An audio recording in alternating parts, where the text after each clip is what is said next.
English premier ലീഗിൽ ചെൽസിക്കും ലിവർപൂളിനും മികച്ച വിജയം. ടോട്ടനത്തെ നേരിട്ട ലിവർപൂൾ 2-നെതിരെ 4 ഗോളുകൾക്കാണ് വിജയിച്ചത്. ആൻഫീൽഡിൽ നടന്ന മത്സരത്തിൽ 16-ാം മിനിറ്റിൽ മുഹമ്മദ് സലായാണ് ലിവർപൂളിന് ആദ്യ ലീഡ് നൽകിയത്. ആദ്യ പകുതിയുടെ അവസാനം റോബർട്ട്സണിലൂടെ ലിവർപൂൾ ലീഡ് ഇരട്ടിയാക്കി. രണ്ടാം പകുതിയിൽ 50-ാം മിനിറ്റിൽ ഗാക്പോയും 59-ാം മിനിറ്റിൽ ഹാർവി എലിയറ്റും ഗോൾ നേടിയതോടെ ലിവർപൂൾ എതിരില്ലാത്ത 4 ഗോളുകൾക്ക് മുന്നിലെത്തി. മത്സരം പുരോഗമിക്കവേ 72-ാം മിനിറ്റിൽ റിച്ചാർലിസണിലൂടെ സ്പർസ് ഒരു ഗോൾ മടക്കി. 79-ാം മിനിറ്റിൽ ഹ്യൂങ്മിൻ സോണും കൂടി ഗോൾ മടക്കിയതോടെ സ്കോർ 4-2 എന്നാൽ ലിവർപൂളിന്റെ വിജയത്തെ തടയാൻ സ്പർസിനായില്ല. ലീഗിൽ 36 മത്സരങ്ങൾ കഴിഞ്ഞപ്പോൾ 78 പോയിന്റുമായി ലിവർപൂൾ 3-ാം സ്ഥാനത്താണ്. 60 പോയിന്റുമായി ടോട്ടനം 5-ാം സ്ഥാനത്തും തുടരുന്നു.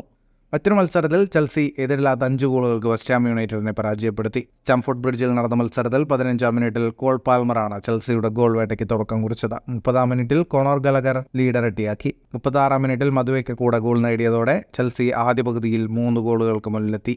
രണ്ടാം പകുതിയിൽ 48-80 മിനിറ്റുകളിൽ നിക്കോളസ് ജാക്സൺ ലക്ഷ്യം കണ്ടതോടെ ചെൽസി വിജയം പൂർത്തിയാക്കി. ജയത്തോടെ ചെൽസി ലീഗിൽ 7-ാം സ്ഥാനത്തേക്കെത്തി. 35 മത്സരങ്ങളിൽ 54 പോയിന്റാണ് ചെൽസിക്കുള്ളത്. ചെൽസിക്കൊപ്പം 54 പോയിന്റുമായി നിൽക്കുന്ന മാഞ്ചസ്റ്റർ യുണൈറ്റഡ് ഒരു മത്സരം കുറവാണ് കളിച്ചത്. മറ്റൊരു മത്സരത്തിൽ ബ്രൈറ്റൺ എതിരില്ലാത്ത ഒറ്റ ഗോളിന് അസ്റ്റൺ വില്ലയെ പരാജയപ്പെടുത്തി.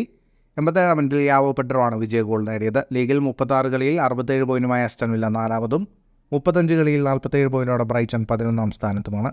ഫുട്ബോൾ ലോകത്തെ കൂടുതൽ വാർത്തകൾക്കും വിശേഷങ്ങൾക്കുമായി സ്പോർട്സ് കഫേ ഇപ്പോൾ തന്നെ സബ്സ്ക്രൈബ് ചെയ്യുക.